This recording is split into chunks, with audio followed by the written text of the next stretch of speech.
Hello, आप सभी को मेरा नमस्कार। मैं बीनू मौर्य आप सभी का अनु हिंदी अकादमी में स्वागत करती हूँ। तो आज हम बात करने जा रहे हैं काव्य प्रयोजन पर। जैसे कि आपने वीडियो के ऊपर देखा होगा कि यह कई प्रामाणिक किताबों का संकलन है। पहले मैं जब तैयारी कर रही थी, आप लोगों के जैसे मैं भी एक प्रतियोगी थी, तब मुझे कुछ टॉपिक पर बहुत प्रॉब्लम होती थी और वो किसी भी किताबों में अच्छे से नहीं मिलता था। जैसे कि मेरे पास कई सारी किताबें हैं जिनको मैंने पढ़ा भी है, जैसे कि योगेंद्र प्रताप है, भगीरथ मिश्र है और निशा अग्रवाल है। तो इन सभी किताबों में जब मैंने देखा, जैसे काव्य प्रयोजन है, काव्य हेतु है, शब्द शक्ति है, तो ऐसे कुछ टॉपिक हैं जिनको मैंने उसमें पढ़ा देखा।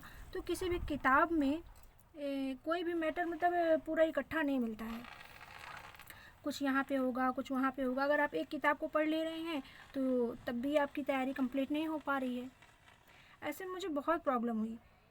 तो फिर जब मेरा सिलेक्शन हो गया और मैं आपकी भीड़ से अलग हो गई, तो फिर मेरे मन में विचार आया कि क्यों ना मैं इस प्रॉब्लम को हल करने के लिए आप लोगों के लिए कुछ करती हूँ, कि मतलब आप लोगों को प्रॉब्लम ना हो तैयारी करने में, क्योंकि बहुत समय लॉस जाता है। हम इस किताब में पढ़ते हैं, उस किताब में पढ़ते हैं, इस कोचिंग में जाते हैं, उस कोचिंग में जाते हैं, कहीं ये चैनल देखते हैं, कहीं वो चैनल देखते हैं, पर कहीं कोई भी आपको एक बार में पूरा मटेरियल नहीं देता है। कुछ इधर मिलेगा, कुछ उधर मिलेगा, इस तरीके से आप भटकते रहते हैं और आपका समय बहुत लॉस हो जाता है। इसलिए आप इस पूरे वीडियो को बहुत ध्यान से पढ़िएगा, सुनिएगा और आवश्यकता हो तो आप इसको लिख भी सकते हैं। और हम आपको इनको याद करने के तरीके भी बताएंगे कि जैसे बहुत बड़ी बड़ी पंक्तियाँ हैं संस्कृत में, तो उनको आप कैसे याद कर सकते हैं, कैसे मतलब परीक्षा में उनका सही कर सकते हैं। जैसे कि टीजीटी 2021 में ही प्रश्न बने थे दो, एक वाग्भट्ट की पंक्ति आई थी और एक भट्टतौत की पंक्ति आई थी। तो वो कहीं मिलती है, कहीं नहीं मिलती है, तो ऐसे में बहुत प्रॉब्लम होती है। तो इसलिए अगर आप ये पूरा वीडियो पढ़ लेते हैं, देख लेते हैं, सुन लेते हैं, तो आपका काव्य प्रयोजन से क्वेश्चन गलत नहीं होगा। ठीक है, इसीलिए हम ये काव्य प्रयोजन लेकर आए थे और अब हम आगे बात करते हैं काव्य प्रयोजन पर। काव्य प्रयोजन का अभिप्राय काव्य रचना का उद्देश्य है, अर्थात जिस उद्देश्य को लेकर काव्य सृजित की जाती है उसे काव्य प्रयोजन कहते हैं। अर्थात काव्य रचना का उद्देश्य ही काव्य प्रयोजन है। जैसे हम समझ सकते हैं, बिहारी जी का एक बहुत प्रसिद्ध दोहा है, आप लोगों ने काफ़ी सुना होगा, और आप हिंदी विषय के प्रतियोगी हैं तो जाहिर सी बात है आपको पढ़ा ही होगा। तो बिहारी जी का दोहा है, नहीं पराग नहीं मधुर मधु, नहीं विकास ई काल, अली कली ही सो बिंध्यो, आगे कौन हवाल।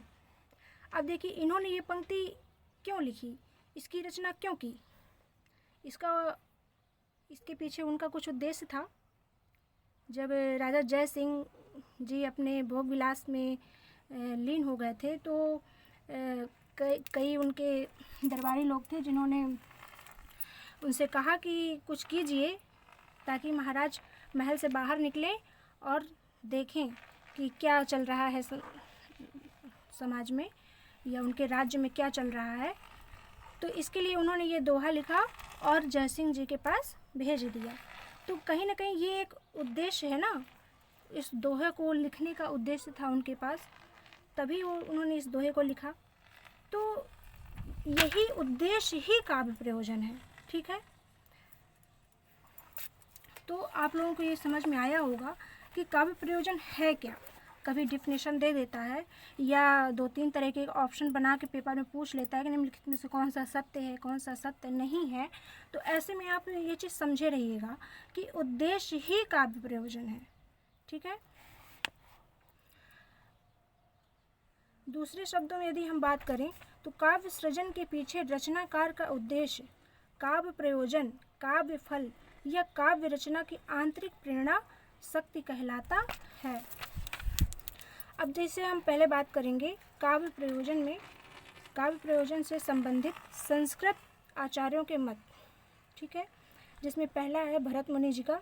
अब आप लोग देख रहे होंगे कि इनकी इतनी बड़ी पंक्ति है, 6-7 लाइन की पंक्ति है। आप इसको इतना बड़ा कैसे याद करेंगे? अगर परीक्षा में आ गया तो आप कैसे जान पाएंगे कि ये किसकी पंक्ति है? तो पहली बात, इतनी बड़ी पंक्ति आती नहीं है, 2 ही पंक्ति आती हैं। और यदि आ भी जाता है तो आप इसको पढ़े रहेंगे या लिखे रहेंगे और कभी ना कभी रिवीजन करते रहेंगे, तो आपको पूरा लिखना तो नहीं होता है, आपको सिर्फ पेपर में पहचानना होता है कि ये किसका है।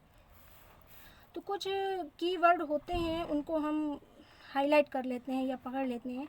जैसे कि हम इसको पढ़ें, अगर उत्तम अधम मध्यानाम नराणाम कर्म संश्रयम हितोपदेश जननम धृति क्रीड़ा सुख आदिकृत दुखार्तानाम श्रमार्तानाम शोकार्तानाम तपस्विनाम विश्राम जननम लोके नाट्यमेतद् भविष्यति धर्म यशस्य मनुष्यम हितं बुद्धि विवर्धनम लोकोपदेश जननम नाट्यमेतद् भविष्यति। अब ये पंक्ति है नाट्य शास्त्र की, ठीक है। तो अब हम देखिए, इतनी बड़ी पंक्ति है। पहली बात तो जब किताब में हम इसको पढ़ते हैं तो हमें पढ़ने में ही प्रॉब्लम आती है, क्योंकि हम लोग संस्कृत इतना ज़्यादा अच्छे से नहीं पढ़े होते हैं या हमें नहीं समझ आती है। तो वो एक ही वर्ड को, एक ही अक्षर को, एक ही शब्द को कई बार मतलब कई शब्दों से जोड़ देता है, तो हमें पढ़ने में ही प्रॉब्लम आती है। इसीलिए हमने यहाँ पर अलग अलग करके लिखा है, छोटे छोटे उसमें बांट दिया है, अलग कर दिया है। तो अब आप इसमें कैसे पहचानेंगे कि ये किसकी पंक्ति है? आप यहाँ से कुछ ऐसे कीवर्ड पकड़िए, मध्यानाम नराणाम कर्म संश्रयम या हितोपदेश जननम धृति क्रीड़ा सुखाधिकृत, ऐसे कुछ पंक्ति पढ़ सकते हैं। या तो फिर यहाँ से पकड़ सकते हैं सुखार्ता नाम श्रमार्ता नाम शोकार्ता नाम तपस्वी नाम, ऐसे कुछ पकड़ सकते हैं। फिर इधर पे धर्म यशस्य मायुष्यम हितम बुद्धि विवर्धनम लोकोपदेश जननम नाट्यमेतद् भविष्यति, ऐसे कोई मतलब कीवर्ड हाईलाइट कर लीजिए और जब आप रिवीजन करें तो उसी को बस हर बार देख लें कि ये शब्द ऐसे आता है तो ये भरत मुनि का होगा। आगे हम बात करेंगे कि उन्होंने इसमें कहा क्या है, क्योंकि अगर हम इसके अर्थ को नहीं समझेंगे तो हम नहीं जान पाएंगे कि आखिर इसमें है क्या, ठीक है। तो इन्होंने बताया है अपने नाट्यशास्त्र के बारे में, जो कि भरत मुनि जी की रचना है। तो इसमें इन्होंने कहा है कि दुख श्रम शोक से पीड़ित तपस्वी को संसार में सुख प्रदान करने वाला होगा। कौन? नाट्यशास्त्र। यह धर्म यश तथा आयु का साधन, कल्याणकारी, बुद्धिवर्धक एवं लोकोपदेशक है।